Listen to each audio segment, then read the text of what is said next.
Hello, hello, hello, hello. Let's read the gospel for this Sunday in English. This video, of course, is in English. Jesus said to his disciples, John chapter 15, from verse 9 through the 17th verse of the 15th chapter of John. Jesus said to his disciples, "As the Father loves me, so I also love you. Remain in my love. If you keep my commandments, you will remain in my love. Just as I have kept my Father's commandments and remain in his love. I've told you this so that my joy may be in you and your joy might be complete. This is my commandment. Love one another as I have loved you. No one has greater love than this, to lay down one's life for one's friends. You are my friends if you do what I command you. I no longer call you slaves, because a slave does not know what his master is doing. I've called you friends because I've told you everything I have heard from my Father. It was not you who chose me, but I who chose you and appointed you to go and bear fruit that will remain, so that whatever you ask the Father in my name, he will give you. This I command you. Love one another." What is love? That is the question, because we hear all the time, love, love, love. But what is love? How do I love? Well, the first thing is it more important for you to be in community or to be right? So often in marriages or in families or in any type of relationship, it is more important for the other person to be right than to be in community. If you want to be in a community, be it a marriage, because marriage is a community, be it a relationship with somebody, a friendship, be it a family, you have to learn to give up your right to be right. Because it is more important to be in community than to be right. And part of that is, even if you think that, you are right, or that your way of thinking, or that you've been wronged or whatever, you have to put that aside. You have to put that aside because you need community. You need a family. You need relationships. Otherwise, you're going to be in hell. Hell is the absence of people. In hell, you will not meet anybody. Hell is loneliness. Hell is isolation. Heaven is community. Heaven is God. God is heaven. And God is a community. Father, Son, and Holy Spirit. The Holy Trinity, which is the central doctrine of Christianity. Father, Son, and Holy Spirit. It's a family. But the way to be in family is if you give up your right to be right. And Jesus says today, no one has greater love than this, than to lay down one's life for one's friends. How do I lay my life down for those in my midst? How do I lay my life down for them? Well, I give up my comforts for the sake of the other. To give my life over means that I give up my comfort for the comfort of the other in my life. Be it my spouse, be it my children, be it my parents, be it the people that I share my life with. not the people in the street.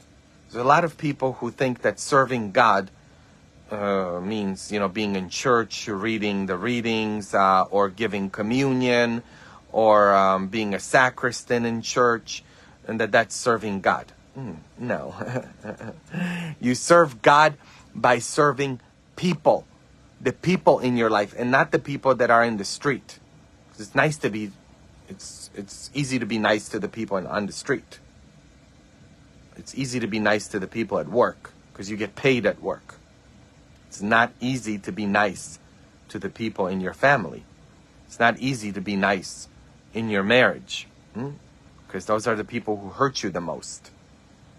The ones you're married to, the ones you're in a relationship with, your family members. And you are called to give up your need for comfort for the sake of the other. In my house. See, those who know God follow him. So we have a lot of followers of Jesus. Those who know Jesus, they follow him. So we have Christian churches that are filled with people.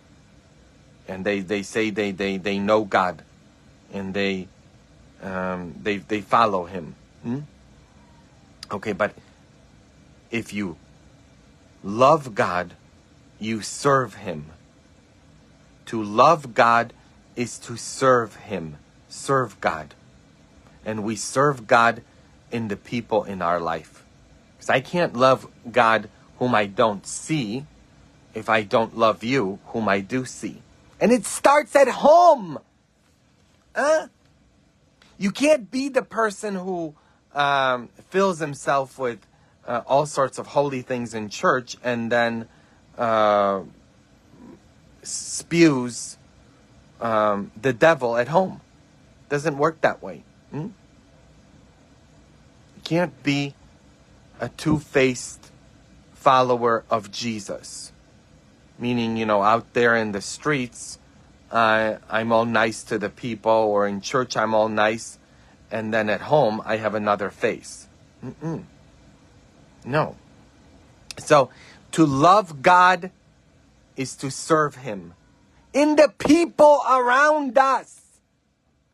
See, when the reporter who put Mother Teresa out into the spotlight of the world, the documentary, it's a BBC documentary, it's called Something Beautiful for God. You can look it up on YouTube, and I recommend you watch it. Something Beautiful for God. The reporter, a BBC reporter, saw Mother Teresa tending to the needs of the very poor, the most impoverished people in India, in Calcutta. And the reporter says to Mother Teresa, I wouldn't do what you're doing for $1 million. And Mother Teresa looks at the reporter and says, well, I wouldn't either, but I do it for Jesus. I wouldn't do this for $1 million either, but I do it for Jesus. Matthew chapter 25. Whatsoever you do, Jesus says, to these the least of my brothers and sisters, you do unto me. And the least of your brothers and sisters is at home. Don't be out there looking for the least brothers and sisters, because that's, that's making you feel good. Because you're out there serving. It's like the people who help out in different organizations. And they're so nice when they're out there, in the soup kitchens or in the shelters or wherever. And then they're a devil at home. They're a devil. They've got their marriage in shambles. Their marriage is falling apart. Their kids, they never spend time with their kids, but they're out there, helping out the folks in the community. I mean, there's people who love to spend time cleaning the street and yet have their home super dirty. Stop cleaning the street. Clean your house first before you go out cleaning the street. Yeah. You gotta recognize Jesus in your wife, in your husband, in your children, in your family members, in those that you associate with on a daily basis. See, we love as Catholics, we love our images. So I've got Jesus here. This Jesus is on adamkotas.com. You can order this wonderful crucifix, St. Benedict crucifix, on adamkotas.com. My website. I have these rosaries, I have these bracelets with the medal of St. Benedict, and I have these crosses on adamkotas.com. But what I'm getting at is, so often we have all these images as Catholics, and people give him kisses. I love you so much, Jesus. I love this image of Jesus so much. And then, if you love, or if you adore the image of Jesus here, if you venerate this image, or whatever image, holy image you have in your house, how come you can't adore or venerate or give lots of smooches to the image of God, which is your husband or your wife or your kids? They're an image of God too. The book of Genesis, the very first book of the Bible, God made the human being in his own image. Male and female, he created them. We are made in the image and likeness of God. You want to see God? Look at your husband. I'm speaking. Look at your wife. Look at your children. Look at them. They're an image of God as well.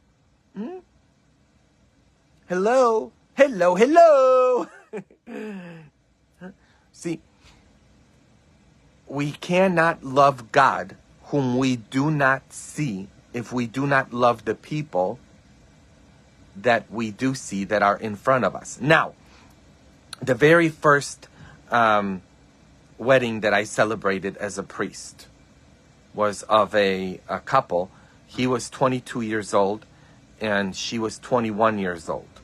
And when they met with me to prepare for the wedding, she was like, oh, I love him. I want to spend the rest of my life with him. I'm never going to leave him.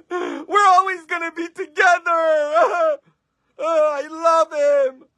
And then he went for a surgery to have his appendix taken out. And during the surgery, the anesthesiologist did not control the anesthesia well to his brain. And he came out of the surgery a vegetable. The hospital gave a big settlement to her. She took her portion of the settlement money from the hospital and said to his mother, I did not sign up for this, and divorced him and left him. I did not sign up for this, she said. Who of you signs up for all the problems that come in your marriage or with your children? Who signs up to get a drug addict for a kid? Who signs up, to have a kid who's addicted to drugs?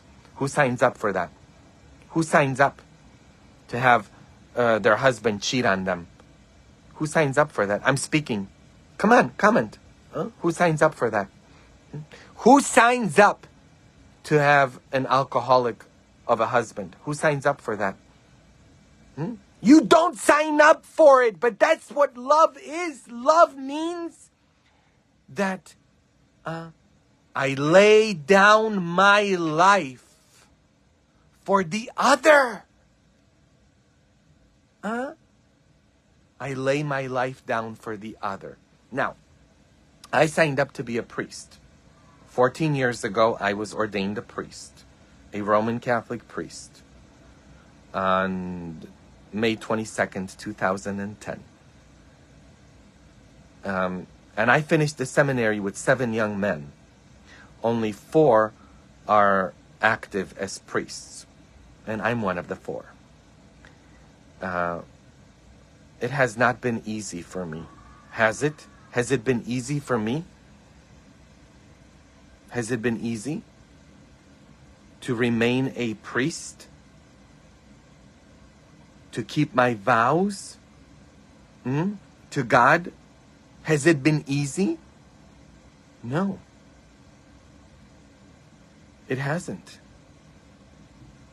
The 3 priests that I'm thinking of that finished the seminary with me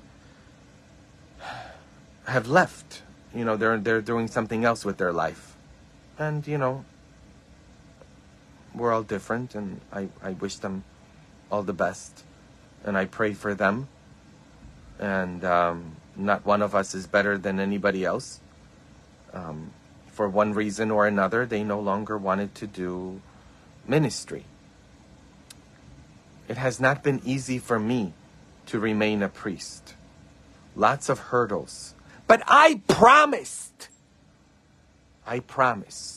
God and you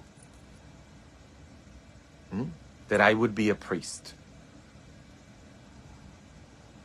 And I'm keeping my promise. And it's not easy.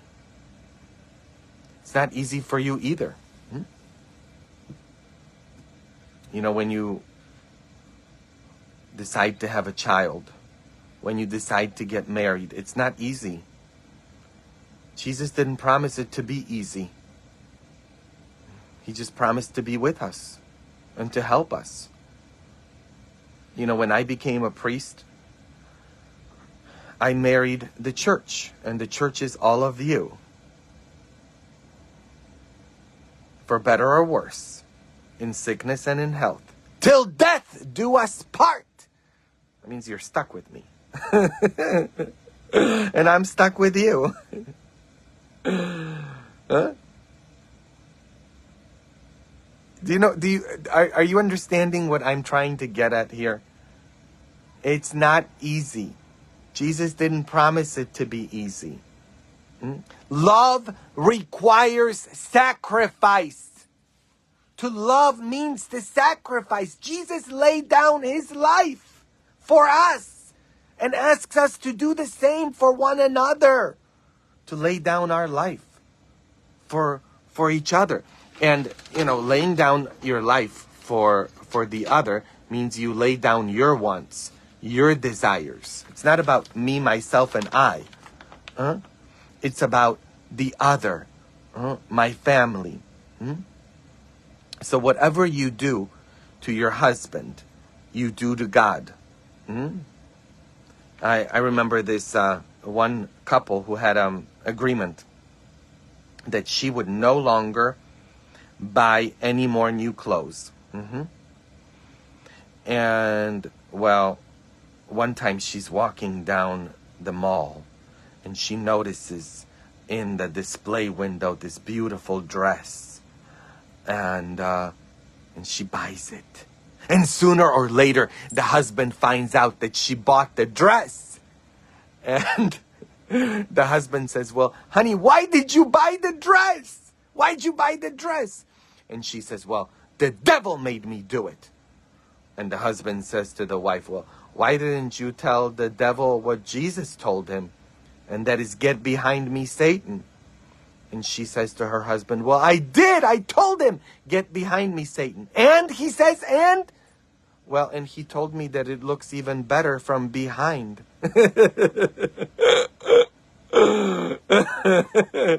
And he told me that it looks even better from behind. You know, this whole thing of the devil made me do it, that's not an excuse. How often do people say, you know, the devil made me do it. That's why I'm mistreating this person or I mistreat this person. No! None of this, the devil made me do it. You chose to do it. It's all a decision. It's a decision. It's a decision. You decide. So often, if there's some advice that I could give all of you, whatever you say, once it is said, you can never take it back. So once it is said, you can never take it back. So if you're going to say something that is not nice, it's better not to say anything at all. So before you open your mouth and you're going to say something that you're going to regret,